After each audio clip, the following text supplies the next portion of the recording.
नमस्कार साथियों, मैं प्रियंका गुप्ता एचएन अध्ययन पे आप सबका स्वागत करती हूँ। तो आशा करती हूँ आप लोगों ने अपनी दिसंबर यूजीसी नेट की तैयारी स्टार्ट कर दी होगी। और जैसा कि आपको पता है कि हम लोग भी आपके साथ जुड़ के आपकी तैयारी को और अच्छा मार्गदर्शन देना चाहते हैं। तो अंतिमा मैम ने आपको बताया हुआ है कि एचएन अध्ययन की पूरी टीम आपके साथ लगेगी, पूरी मेहनत करेगी जब तक आपका एग्ज़ाम नहीं होगा तब तक। इसी क्रम में हम लोग लेके आए हैं टेस्ट सीरीज प्लस मेंटरशिप।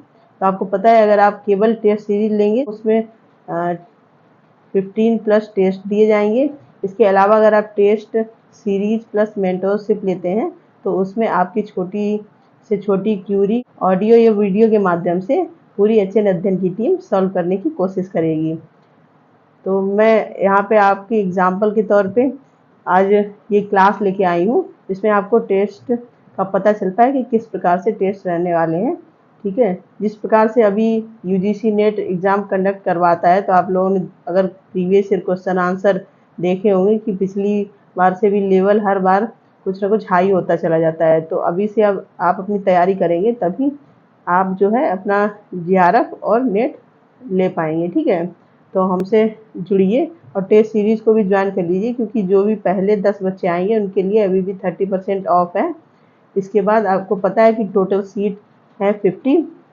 30 जुलाई तक आपका एडमिशन ओपन है, उसके बाद एडमिशन बंद हो जाएंगे। फिर जितने बच्चे भी उसमें रहेंगे उन पे ही पूरा ध्यान दिया जाएगा और उनकी ही तैयारी करवाई जाएगी। तो जल्दी से आइए, हम लोग साथ जुड़िए, अपनी तैयारी को एक नया मार्गदर्शन प्रदान कीजिए। तो यहाँ पे आप लोग देख सकते हैं यूजीसी नेट जीआरएफ जो हमारा दिसंबर है, ठीक है, 2023, क्योंकि जून का तो हो चुका है आपका एग्ज़ाम। तो यूनिट 9 मैंने आपको करवाई हुई है यूट्यूब पे, आपने क्लासेस देखी होगी। जिन बच्चों ने भी क्लासेस नहीं देखी हैं वो लोग क्लास देख सकते हैं। तो यूनिट 9 हमारी क्या है, पीपल डेवलपमेंट एंड एनवायरनमेंट। ठीक है, तो ये सैंपल है, आज आपका सैंपल टेस्ट है। यहाँ से आप लोग देख सकते हैं किस प्रकार के क्वेश्चन आपके रहने वाले हैं। तो सबसे पहले हमारा क्वेश्चन है, वायु प्रदूषकों से उत्पन्न समस्याएं मूलतः प्रभावित करती हैं। तो इसमें पूछा गया है कि आपका जो एयर पोल्यूशन होता है उसमें कौन कौन सी समस्याएं होती हैं जो मुख्यतः प्रभावित करती हैं। सबसे पहले तो आपको ऑप्शन देखने हैं, तो ऑप्शन में क्या क्या दिया गया है, क्योंकि कभी कभी होता है कि एक से ज़्यादा भी आंसर्स होते हैं ए बी सी करके, तो आपके ऑप्शन दिए होते हैं। तो यहाँ पे आपका दिया गया है, पहला है परिसंचरण और तंत्रिका तंत्र। ठीक है, दूसरा क्या है हमारा ऑप्शन, परिसंचरण और श्वसन प्रणाली। तीसरा है मांसपेशीय तंत्र। इसके बाद उपरोक्त में से कोई नहीं। तो आपको इनमें से बताना है कौन सा आंसर होने वाला है। ठीक है, तो जैसे आप लोग जानते हैं, सबसे पहले तो हम लोग यहाँ पे समझ लेते हैं कि हमारे एयर पोल्यूशन क्या होता है और कैसे ये फैलता है। तो जो एयर पोल्यूशन होता है आपका, जैसे आप लोगों ने देखा होगा वर्ल्ड एयर क्वालिटी इंडेक्स हर साल रिलीज किया जाता है।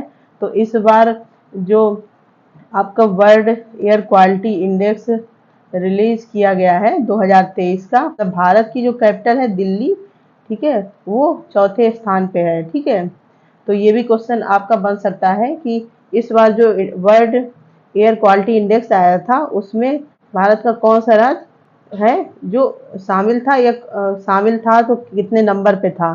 तो ये सब भी आपके क्वेश्चन बन सकते हैं। अब एयर पोल्यूशन है, आपको पता है कि जो आपके वाहन होते हैं, इसके बाद आपकी जो चिमनियाँ होती हैं जिनको हम लोग भट्टे वगैरह बोलते हैं, उनसे जो धुआं निकलता है। तो आपको पता है कि एयर पोल्यूशन मुख्यतः जो वाहन, आपको पता है कि हर सिटी में कितने वाहन, हर घर में भी 2 से 3 वाहन देखने को मिल जाते हैं। तो उसी वजह से मेन एयर पोल्यूशन बढ़ता जा रहा है, खतरनाक हो गया है, क्योंकि इसमें जो हमारे हैं परिसंचरण और श्वसन प्रणाली, ये काफ़ी हद तक इफेक्ट करती है। मतलब जो हमारा पाचन क्रिया से रिलेटेड जो भी तंत्र होता है वो इसमें प्रभावित होता है। आप लोग देखें इससे रिलेटेड कितनी सारी बीमारियां हो जाती हैं। कहते हैं कि पाचन तंत्र है बहुत वीक हो गया है। तो ये किस वजह से होता है, जो हमारा एयर पोल्यूशन फैलता जा रहा है उसकी वजह से ये सारी समस्याएं देखने को मिल रही हैं। तो इस पे काफ़ी एग्रीमेंट भी हुए हैं, जैसे आपका पेरिस एग्रीमेंट है। ठीक है, पेरिस एग्रीमेंट है, इसके बाद कीटो प्रोटोकॉल है, आपने इनके बारे में पढ़ा होगा। और ये क्लासेस भी करवाई गई हैं, उसमें सब बताया गया है। एग्रीमेंट होते हैं, प्रोटोकॉल होते हैं, उनका मुख्य कारण यही होता है कि पोल्यूशन को कैसे कम किया जाए। तो पोल्यूशन में ही हमारा एयर पोल्यूशन भी आता है। ठीक है, तो ये आपको समझे। तो यहाँ पे हमारा आंसर कौन सा हो गया? बी आंसर यहाँ पे हमारा करेक्ट हो गया। नेक्स्ट हम लोग देख लेते हैं, सर्दियों के दौरान ग्लोबल वार्मिंग अधिक स्पष्ट हो जाती है। क्या पूछा गया है कि जब सर्दियां आती हैं तो ग्लोबल वार्मिंग जो है वो अधिक स्पष्ट हो जाती है। कहाँ पे हो जाती है, मतलब किस क्षेत्र में? तो भूमध्य रेखा, ठीक है, ये पोल्स हैं आपके, यहाँ पे पोल्स जो ध्रुव होते हैं। तो आप पृथ्वी का देखते हैं तो यहाँ पे ये ध्रुव होते हैं, इन पे हो जाती है। या फिर कर्क रेखा जो आपकी ट्रॉपिक ऑफ कैंसर है उस पे हो जाती है, मकर रेखा पे। तो ये कहाँ पे हो जाती है? ट्रॉपिक ऑफ कैप्रिकॉन, मतलब आपकी मकर रेखा पे जो है ग्लोबल वार्मिंग है अधिक स्पष्ट हो जाती है। अब ग्लोबल वार्मिंग क्या होता है? जैसे यहाँ पे हमारी ये पृथ्वी है, ठीक है, तो पृथ्वी के चारों ओर गैसों का एक आवरण बना होता है जो मनुष्य जीवन के लिए बहुत ही उपयोगी होता है। अब क्या होता है कि जिस प्रकार से इतना पोल्यूशन बढ़ रहा है, इतनी सारी चीजें हैं, तो उस प्रकार से क्या ग्लोबल वार्मिंग की ये गैसों में बढ़ोतरी होती चली जा रही है, जो बहुत ही हानिकारक साबित होती है। ठीक है, इस प्रकार से आप लोग जब हम लोग एसडीजी और एमडीजी गोल पढ़ते हैं तो उसमें भी आपने देखा होगा कि ग्लोबल वार्मिंग को कम करने की बात कही जाती है। इसी के बाद आपके जितने एग्रीमेंट हुए हैं, पृथ्वी शिखर सम्मेलन हुआ है, ये सब किस पे मेन फोकस करते हैं कि जो हमारी ये सब चीज़ें बढ़ रही हैं, हमारे पर्यावरण को प्रदूषित कर रही हैं, उन पे काम किया जा सके। ठीक है, तो मेन हमारा क्वेश्चन क्या था कि सर्दियों के दौरान ग्लोबल वार्मिंग अधिक स्पष्ट हो जाती है। तो कहाँ पे हो जाती है? आपकी जो मकर रेखा है वहाँ पे, जिसको क्या बोलते हैं? ट्रॉपिक ऑफ कैप्रिकॉन, वहाँ पे अधिक स्पष्ट हो जाती है। ठीक, नेक्स्ट हमारा क्वेश्चन है, मलेरिया किसके कारण होता है? तो ये क्वेश्चन नॉर्मल सा ही है कि मलेरिया किस वजह से होता है। तो आपको जीवाणु की वजह से होता है, वायरल की वजह से होता है, परजीवी या फिर फंगल। तो आपको पता है कि मलेरिया जो हमारा परजीवी संक्रमण है, जिसको क्या बोलते हैं? Parasite infection. ठीक है, मतलब मादा एनाफ्लीज मच्छर के काटने से क्या होता है? मलेरिया हो जाता है। ठीक है, इसके बाद और भी इसी प्रकार से क्वेश्चन है, आप लोग देख सकते हैं। यहाँ पे पूरे इस सैंपल में भी आपको पूरे 50 क्वेश्चन बताए गए हैं, जो सारे ही बहुत इम्पोर्टेंट हैं। आजकल एग्जाम का जैसा भी पैटर्न चल रहा है उस हिसाब से ही यहाँ पे सारे क्वेश्चन रखे गए हैं। ठीक है, अब जैसे यहाँ पे एक क्वेश्चन दिया गया है कि ओजोन परत। अब आपने अभी तक क्वेश्चन देखे हैं कि ओजोन परत में जो छेद हो रहे हैं वो किसकी वजह से होते हैं, या ठीक है, लेकिन ये देखो क्वेश्चन पूछा गया है कि ओजोन परत क्या है, मतलब उसकी मोटाई या कुछ उसका माप पूछा गया, माप से क्वेश्चन पूछा गया है। तो आपको काफ़ी डिटेल में पढ़ना बहुत ज़रूरी है, जो हम लोग पूरी कोशिश करेंगे आपके डिटेल डिस्कशन किया जाए। और प्लस आप भी प्रीवियस ईयर क्वेश्चन जहाँ से भी क्वेश्चन मिल रहे हैं आप लोग लेके आएंगे। ठीक है, आप अपने खुद से भी करेंगे, हम लोग भी आपको टेस्ट सीरीज प्रोवाइड करवाएंगे। आपने अगर मेंटरशिप प्लस टेस्ट सीरीज ली है तो हम लोग सारी चीज़ें आपकी क्लियर करेंगे। जो भी आप पूछेंगे आप कभी भी किसी भी दौरान पूछ सकते हैं। सस्टेनेबल डेवलपमेंट गोल जो है, ठीक है, जो कब तक पूरा करना है? 2030 तक पूरा करना है। तो ये भी पूछ लेते हैं कि एसडीजी डेवलपमेंट गोल कब तक पूरा करना है। सतत विकास लक्ष्य एसडीजी को निम्नलिखित रूप में जाना जाता है। तो किसके रूप में जाना? एजेंडा 30, एजेंडा 35, एजेंडा 17 या फिर एजेंडा 10। तो ये सिंपल सा क्वेश्चन है क्योंकि उसमें गोल कितने हैं आप लोगों को पता होने चाहिए। तो इसको क्या बोला जाता है? एजेंडा 30 इसको बोला जाता है। ठीक है, तो इसी प्रकार से क्वेश्चन आप लोग देख सकते हैं। यहाँ पे है, पृथ्वी की ढलान के लिए सामान्य शब्द को क्या कहा जाता है? तो आप लोग देख रहे हैं कैसे क्वेश्चन आते हैं।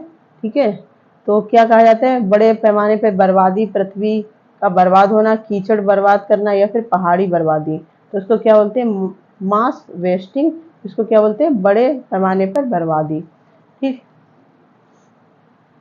पीपल डेवलपमेंट एनवायरनमेंट में जो करंट से रिलेटेड भी क्वेश्चन पूछे जाते हैं, जैसे करंट में कौन सी शिखर सम्मेलन हुआ, ठीक है, और या फिर जलवायु परिवर्तन पे कौन कौन चीज़ें देखने को मिली। आपने देखा होगा यूएनएफसीसी, ठीक है, इसको पूरा आपका जो है ग्रीन हाउस गैस जो इफ़ेक्ट है उसको कम करने के लिए, या मतलब आप क्लाइमेट चेंज के लिए पूरा फोकस किया गया है इसी में। ठीक है, आपके पृथ्वी शिखर सम्मेलन है, जिसको क्या बोलते हैं, रियो शिखर सम्मेलन भी बोलते हैं। ठीक है, तो ये सब चीज़ें आपको डिटेल में दी जाएंगी। इतना सब चीज़ें आपके सपोर्ट में आने वाली हैं। आपको बस क्या करना है, हमारी test series plus mentorship join करनी है। और कब तक ज्वाइन करनी है, 30 जुलाई तक ज्वाइन करनी है। ठीक है, 30 जुलाई 2023 तक आप एडमिशन ले सकते हैं। ठीक है, इसकी फ़ीस भी काफ़ी कम रखी गई है, आपको अंतिमा मैम के द्वारा सारी डिटेल दे दी गई है। डिस्क्रिप्शन बॉक्स में वो वीडियो का लिंक दे दिया जाएगा, आप लोग वहाँ भी देख सकते हैं। ठीक है, इसके अलावा भी आपका कोई डाउट है तो आप कमेंट सेक्शन में पूछ सकते हैं। तो आपने यहाँ पे क्वेश्चन देखें, ये सैम्पल क्वेश्चन पेपर आपको दिखाया गया है ताकि आपको थोड़ा आइडिया हो किस प्रकार से क्वेश्चन आते हैं और किस प्रकार से हम लोग अपनी तैयारी को करने वाले हैं। ठीक है, तो जल्दी आइए, हम लोगों को ज्वाइन कीजिए, अपने जेआरएफ के सपने को साकार कीजिए। हमसे जुड़ने के लिए बहुत बहुत धन्यवाद। जिन बच्चों ने भी अभी तक ज्वाइन किया है वो लोग अपनी तैयारी स्टार्ट कर चुके हैं, और हम लोग गूगल मीट भी रखने वाले हैं। तो जिन लोगों ने ज्वाइन कर लिया है उनकी आज 4 बजे गूगल मीट है, सारे लोग गूगल मीट ऐप डाउनलोड कर लेंगे। ठीक है, आपको लिंक ग्रुप में सेंड कर दिया जाएगा, और हम लोगों की पूरी कोशिश रहेगी कि आपका जेआरएफ दिसंबर क्लियर हो जाए। ठीक है, जिससे कि जो आने वाली वैकेंसी है उसमें आप सब लोग फॉर्म फिल कर पाएँ।